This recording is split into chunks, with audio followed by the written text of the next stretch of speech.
"You'll never be like Nathan," my dad said, his voice flat, cold, as if the words were just truth. I remember the exact moment. We were in the kitchen. The fluorescent light above us flickered like it was struggling to stay alive, kind of like me, standing there, gripping the edge of the counter just to keep from snapping. I just told him I was launching a business, nothing big, just something I'd been working on quietly for months, something I was proud of. But instead of encouragement, he didn't even blink. He just scoffed. Then came those words, "You'll never be like Nathan." I felt my stomach drop, like the floor had vanished beneath me. My hands went numb as I pressed them into the cold granite, trying not to show how much it hurt. Nathan. Always Nathan. My older brother, the golden child, the one who could do no wrong.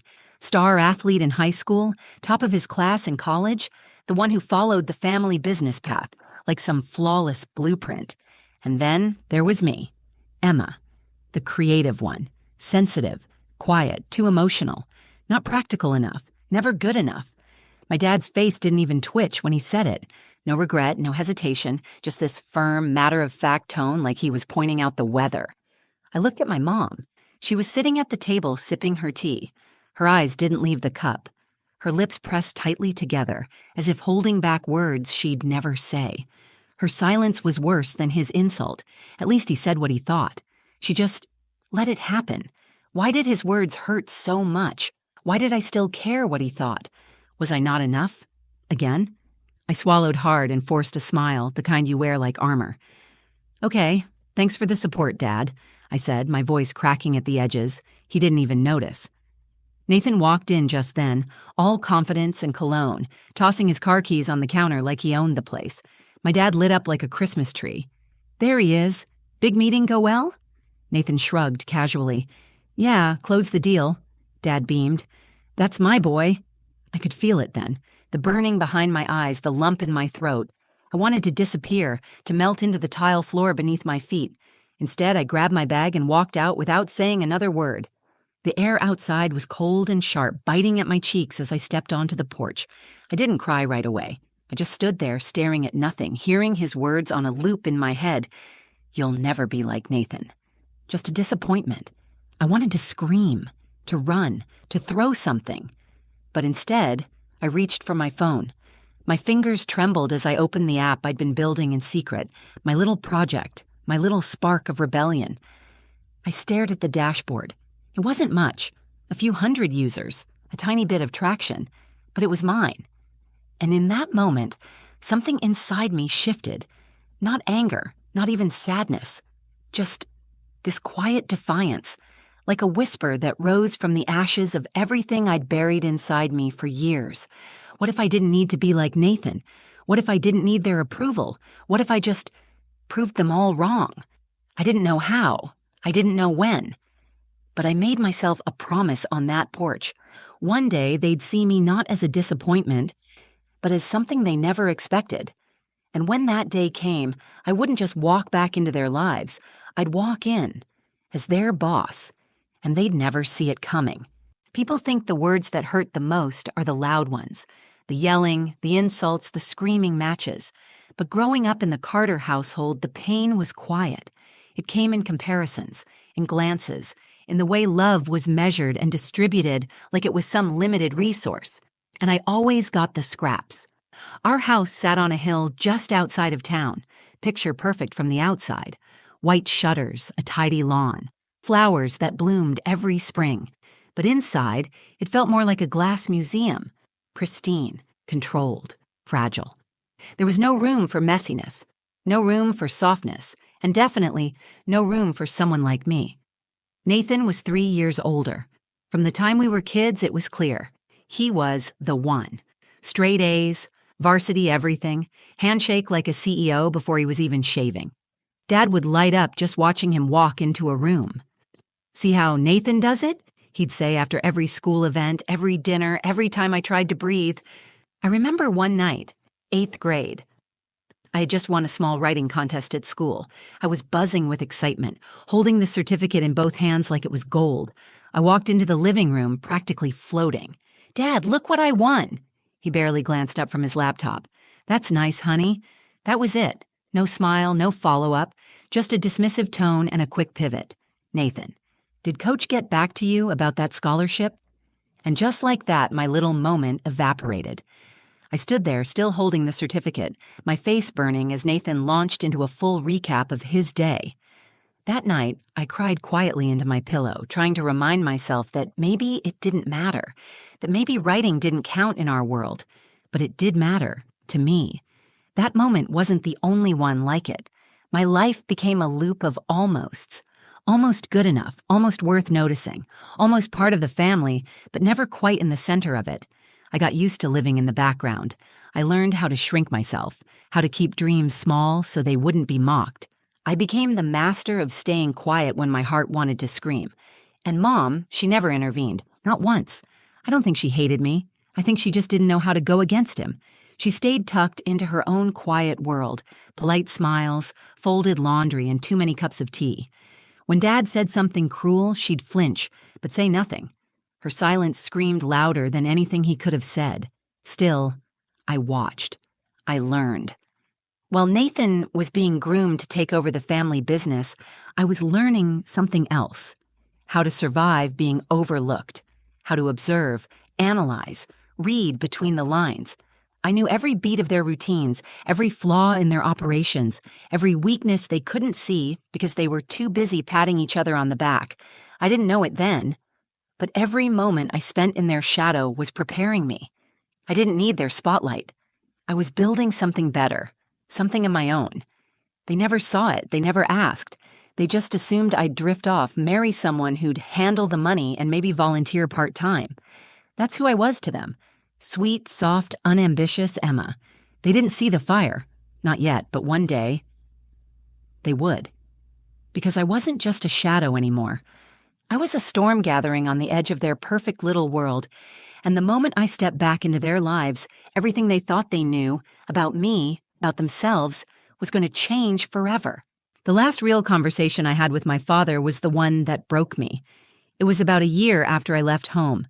I'd been scraping by, trying to find my footing, living in a tiny studio apartment with paper-thin walls and a heater that rattled like it was on its last breath. I was juggling part-time jobs, building my business idea during late nights when the city outside was finally quiet. It was exhausting, yes, but for once, it was mine. My life, my work, my mess. And I was proud of every failure because it meant I was trying. But pride can be fragile when it's still healing. And all it took to shatter mine was one phone call. I'd reached out, stupidly hoping for support, maybe even just a little encouragement. My small eco-packaging startup had just signed its first real client, a boutique skincare brand. Nothing huge, but it was a win. I was so excited I couldn't keep it in. I remember sitting on the edge of my bed, legs bouncing with nervous energy as I dialed the number. Dad answered on the second ring. Emma. Hey, Dad, got a minute? He sighed, an audible, impatient breath like I was already wasting his time. Make it quick. I swallowed hard and forced a smile even though he couldn't see it. I signed my first client today for the business, the eco-packaging thing I told you about. There was silence, a long, heavy pause. I thought the call had dropped. Then he laughed, actually laughed. That little project? You're still doing that? I felt my throat tighten. Yeah, it's growing, slowly, but... He cut me off. Emma, come on, you're chasing fairy tales. You want to play CEO while your brother's out there making real deals. You think someone's going to take you seriously? Every word landed like a punch to the chest, but he wasn't done. This is why I said you should have just worked with us. We had a position open in admin, but no, you always have to do your own thing. You'll never survive out there. My fingers clenched around the phone.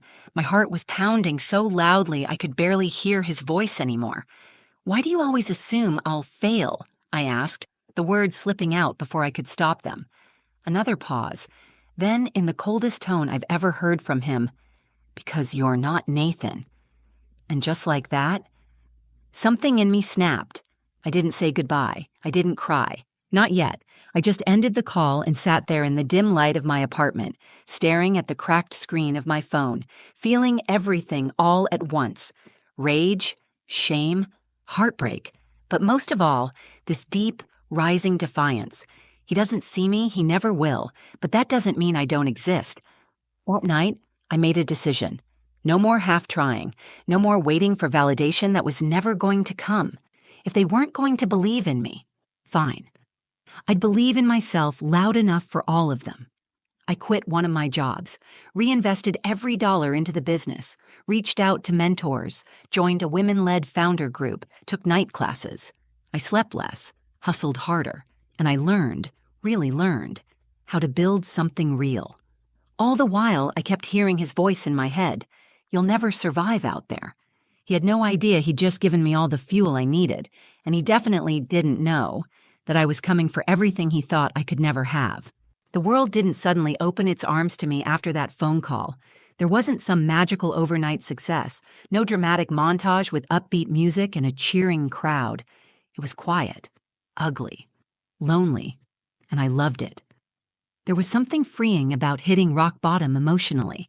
It meant there was nothing left to lose. I stopped caring about how I looked to my parents. I stopped waiting for anyone to say, "I'm proud of you." I started asking myself, what if I just became the kind of person I was proud of? I changed everything. I moved into an even smaller place. My studio became a shoebox. Literally, I could touch the sink from my bed.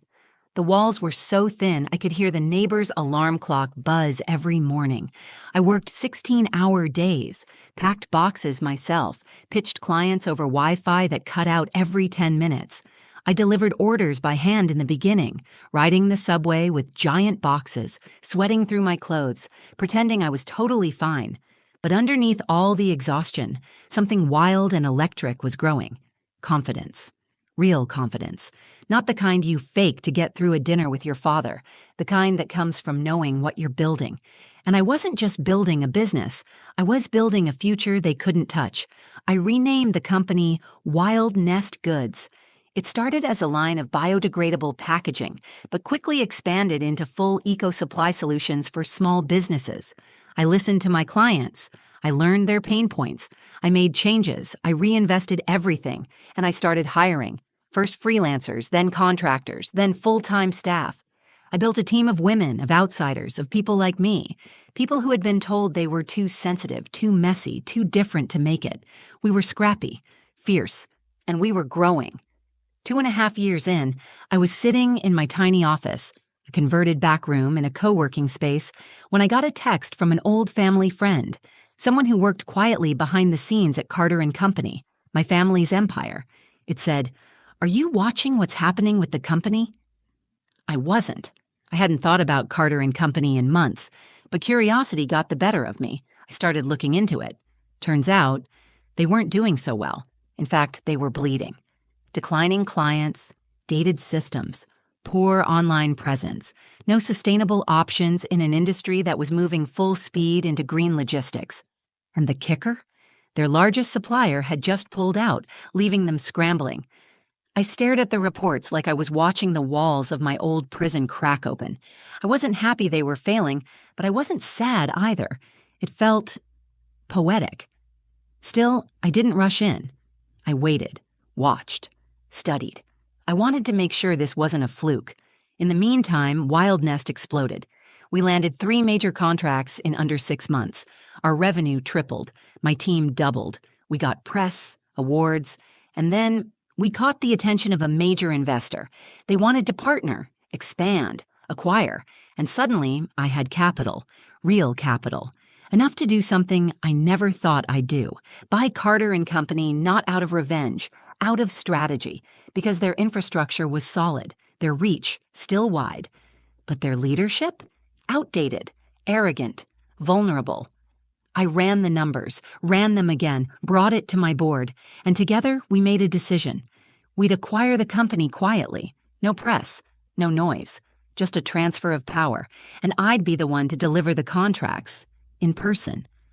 I could already picture it. My father's face, my mother's silence, Nathan's shock.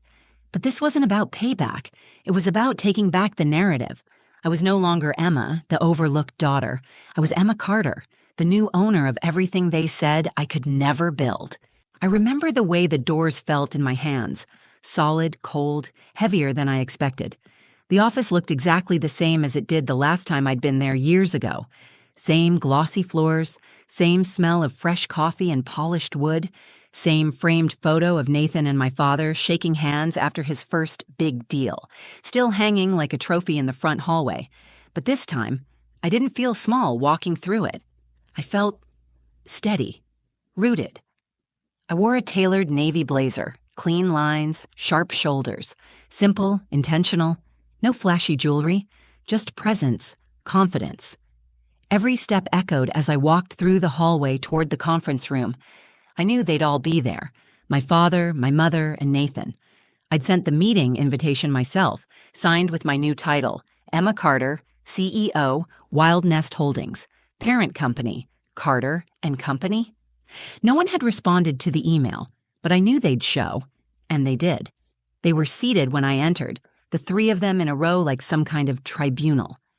Nathan looked confused. My mother looked anxious. My father looked annoyed, arms crossed, jaw tight. Classic George Carter. I closed the door gently behind me and walked to the head of the table without saying a word. For a moment, no one breathed. Then my father spoke. "What's this about?" His tone was already defensive, like I was interrupting his day, like I didn't belong in that room. I met his eyes and sat down, calm, centered. "I'm here to finalize the transition," I said. I reached into my bag and pulled out 2 crisp folders, contracts, printed, tabbed, highlighted. Nathan leaned forward. "Wait, transition?" I nodded. "As of this morning, Carter and Company is now owned by Wild Nest Holdings." Silence, then laughter.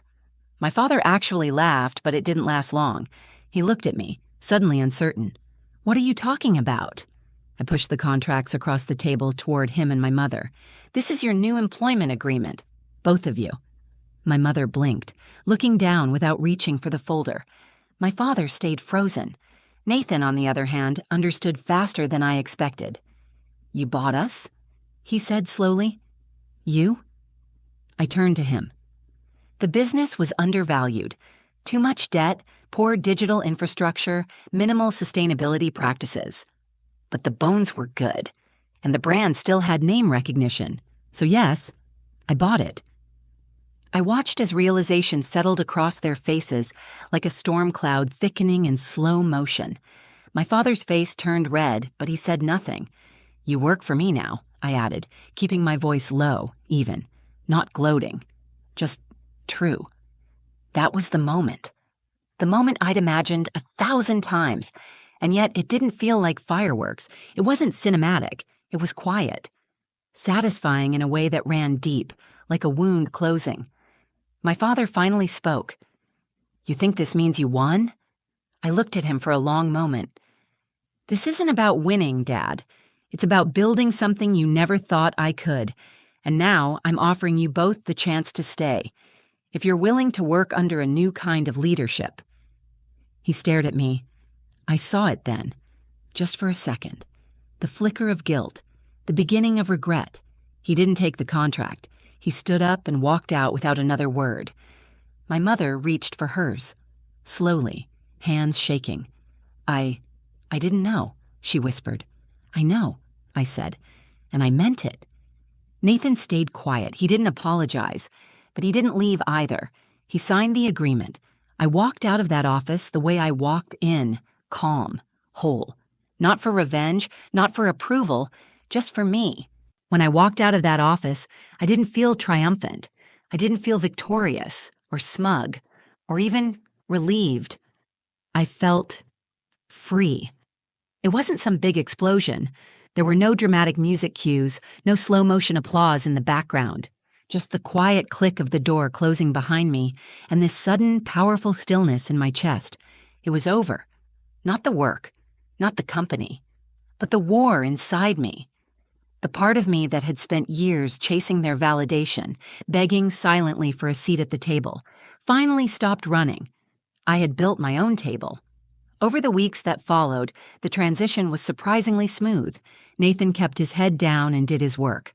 I don't think we ever became close, But there was a kind of mutual respect that began to grow between us, strained, unspoken, but real. My father never came back.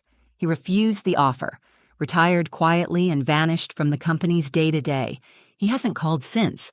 I used to imagine that day differently, him showing up, telling me he was wrong, that he was proud, but that moment never came. And I stopped needing it. My mother, well, she stayed. Not at the company, but in my life. She began texting me, asking questions, sending photos of little things, books she was reading, flowers blooming in the yard, her way of rebuilding something, I guess. One afternoon, we sat on a bench outside my office. She looked older than I remembered, more fragile around the edges. "I should have stood up for you," she said. "I see that now." I didn't say anything right away. I just reached for her hand, because I wasn't angry anymore. I understood her silence now, even if I didn't excuse it. Forgiveness isn't loud. It's not always pretty. Sometimes it just looks like holding someone's hand when you don't have the words. The business is thriving now. Carter and Company is no longer Carter and Company. It's been fully merged into Wild Nest Holdings. We rebranded, modernized, built sustainability into every piece of the operation. What used to be a family name that made me feel small is now part of something bigger, something built with purpose. But here's the thing I never expected. Success didn't heal everything. It didn't erase the years of feeling invisible. It didn't rewrite my childhood. It didn't make every wound disappear. But it gave me something I never had before: perspective. I used to think proving them wrong was the goal, that one day they'd see me on top and regret everything. But I don't want regret. Not anymore. I want peace. I want to look at the mirror and see someone I chose to become, not someone I became just to prove a point. If you've ever felt like the disappointment in the room, if you've ever been the shadow to someone else's spotlight, I want you to hear me when I say this. You are not a failure just because they couldn't see your light. Their vision is not your limitation. Let them underestimate you. Let them doubt you. But don't let them define you. Because sometimes the most powerful thing you can do isn't yell or fight or break things. It's to grow so quietly, so steadily, that one day they look up and realize the world they once ruled now belongs to you. And when that day comes, you won't need their applause. You'll already be clapping for yourself. So, that's my story. Not a perfect one, not easy, but real.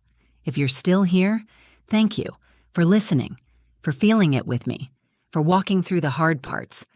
Maybe something in it reminded you of your own life. Maybe you're in the thick of it right now, and trying to be seen, trying to matter, trying to prove to yourself that you're more than what they said you were. And if you are, let me say this: you are not a disappointment. You are not behind. You are becoming. If this story spoke to you, drop a comment. Tell me your truth, or just say, "I see you." Because sometimes that's all we need, like subscribe. Or just come back when the world gets heavy and you need to remember you're not the only one fighting to rise. And remember this: own your story, even the parts they told you to hide.